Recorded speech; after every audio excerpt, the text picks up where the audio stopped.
Sa'id al-Khudri radhiyallahu anhu qala sami'tu, aku telah mendengar Rasulullah sallallahu alaihi wasallam yaqulu, beliau bersabda, Allahumma ahyini miskina, ya Allah hidupkanlah aku miskinan dalam keadaan miskin, wa tawaffani, dan wafatkanlah aku miskinan dalam keadaan miskin. Kata sebagian peneliti, Rasulullah itu pernah sangat kaya, pernah sangat longgar, tapi kalau dihitung mayoritas kehidupan beliau adalah dalam kondisi pas-pasan. Maka dari situ sebagian menganggap bahwa kondisi pas-pasan itulah kondisi yang paling dekat dengan kehidupan yang mulia Nabi besar Muhammad sallallahu alaihi wasallam. Bahkan ketika beliau wafat, baju besi beliau dalam kondisi digadaikan kepada seorang Yahudi.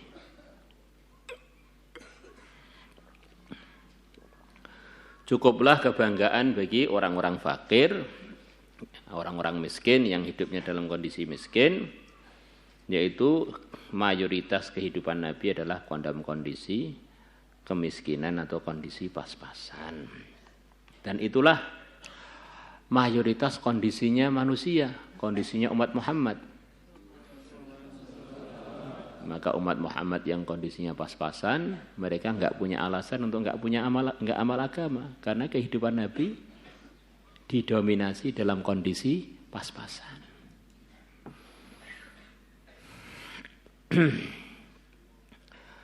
Begitu juga Nabi pernah dilonggarkan rezekinya sampai benar-benar longgar, sampai beliau kalau nafkahi istri beliau, nafkahi setahun sekali, bukan per bulan, bukan per setengah tahun, setahun sekali. Biar jadi contoh bagi orang kaya pun nggak punya alasan untuk tidak amal agama.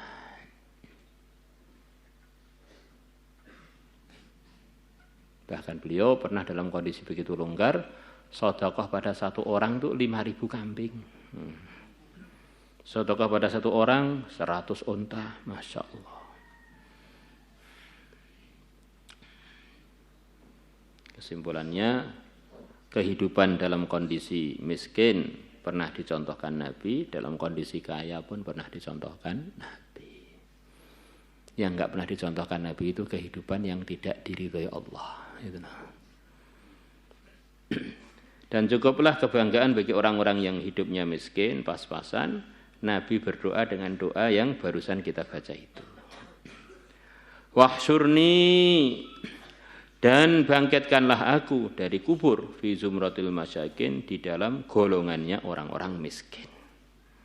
Jadi Nabi nanti akan bangkit di kuburan, rombongan beliau adalah umat beliau yang miskin-miskin. Baru yang kaya baru selepas itu, mestinya begitu itu. Rawahu Ibnu Majah wal Hakim wa qala sahih al-isnad wa zad wa inna ashqal asqiya, dan sesungguhnya paling celakanya orang-orang celaka, man adalah orang ijtama alaihi faqrud dunya wa adzabul akhirah, yang telah kumpul atas dia kefakiran di dunia dan siksa akhirat. Kefakiran memang begitu banyak, fadilah yang telah kita dengarkan. Tapi ingat, itu semua untuk orang fakir yang dalam ridhonya Allah. Orang fakir yang amal agama. Kalau enggak, orang fakir itu ngumpulkan dua kerugian. Neng dunya melarat, neng akhirat kalek mlebu nerakane. Orang yang paling celaka itu ngumpulkan itu. Is melarat mlebu neraka pisan. Jadi kalau melarat nanti akhirnya di akhirat kumpul dengan Nabi kan kemuliaan. Jadi kalau di dunia sudah melarat, di akhirat masuk neraka lagi, alangkah sengsaranya dia. Wara Abu Syah an Atha ibn Abi Rabah annahu, bahwasanya Abu Syah bahwasanya Atha sami'a, beliau telah mendengar Aba Sa'idin, sahabat Aba Sa'id al-Khudri, yaqulu, beliau mengatakan, Ayyuhan nas, wahai para manusia, la tahmilannakum, sungguh-sungguh jangan mendorong kalian, al-usratu, kesulitan, jangan sampai mendorong kalian, ala talabir rizki min ghairi hillihi, atas mencari rizki min ghairi hillihi, dari selain halalnya rizki, dari selain cara yang halal dalam mendapatkannya. Fa inni, maka sungguhnya aku sami'tu, aku telah mendengar Rasulullah sallallahu alaihi wasallam yaqul, beliau bersabda, Allahumma tawaffani faqira wa la tawaffani ghaniya. Ya Allah, wafatkanlah aku dalam kondisi fakir dan janganlah engkau wafatkan aku dalam kondisi kaya. Jadi kalau kamu miskin tuh jangan susah, jangan malah cari yang haram. Nabi loh doanya di antara yang saya dengar minta wafat dalam kondisi fakir, tidak mau wafat dalam kondisi kaya. Ini sudah jadi kebanggaan. Berarti kehidupan kamu itu sudah seperti yang diminta Nabi itu.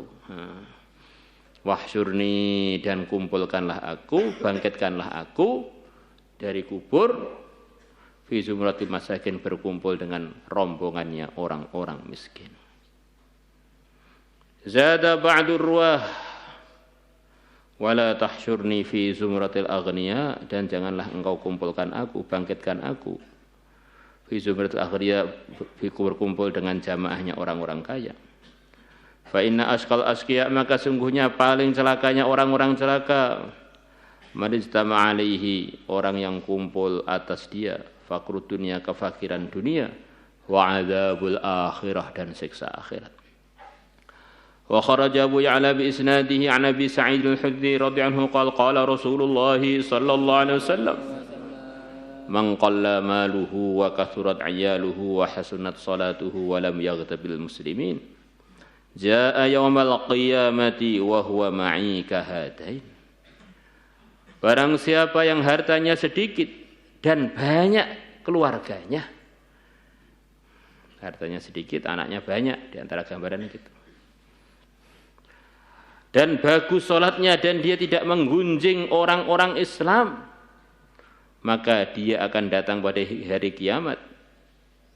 Dia bersama aku adalah seperti dua jari ini. Dalam sebagian riwayat beliau sambil nunjukkan jari telunjuk dan jari tengah, seperti dua ini.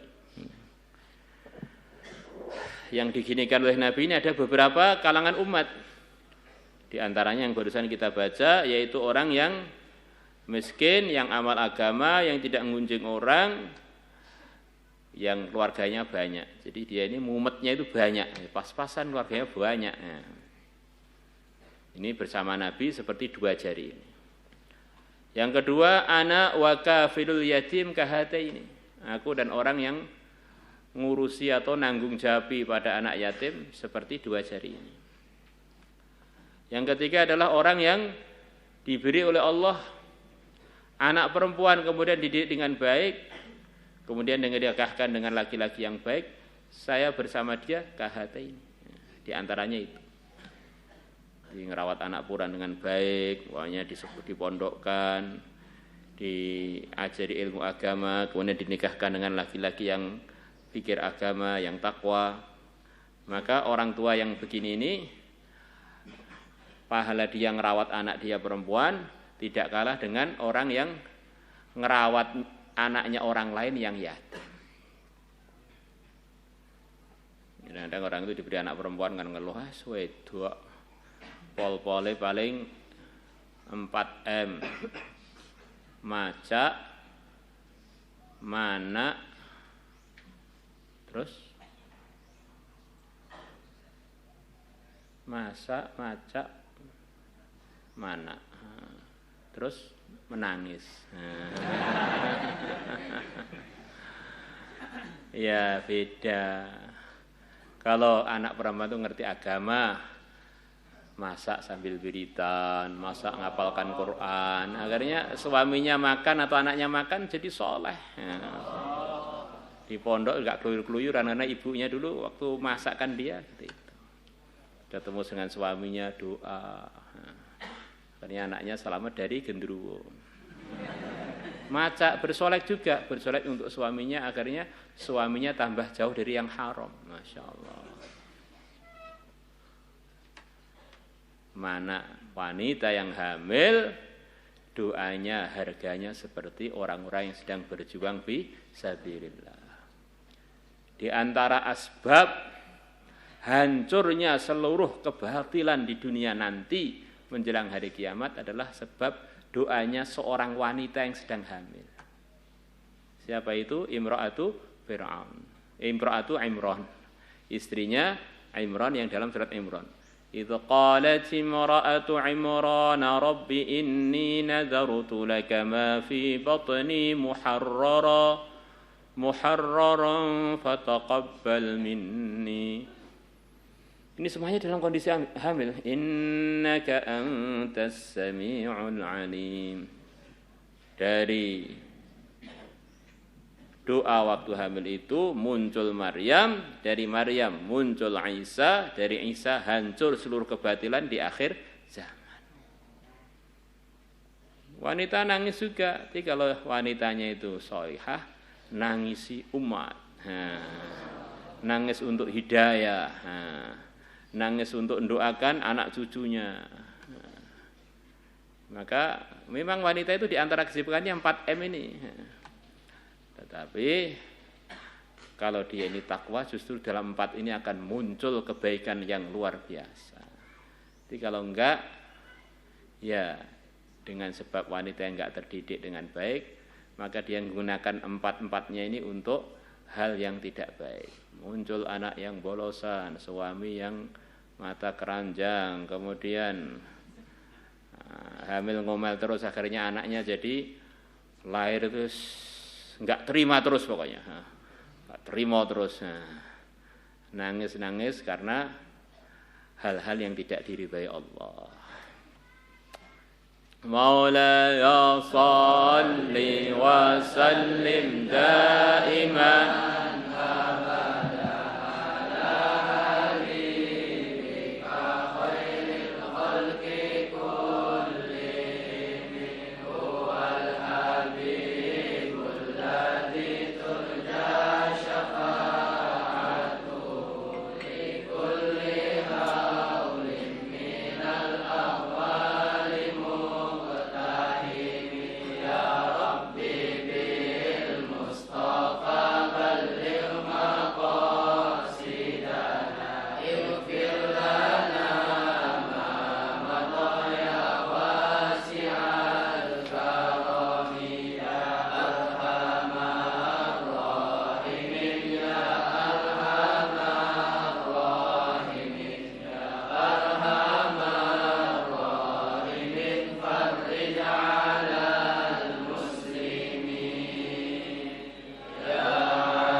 صل وسلم على سيدنا محمد وعلى آل سيدنا محمد ربي فاجعل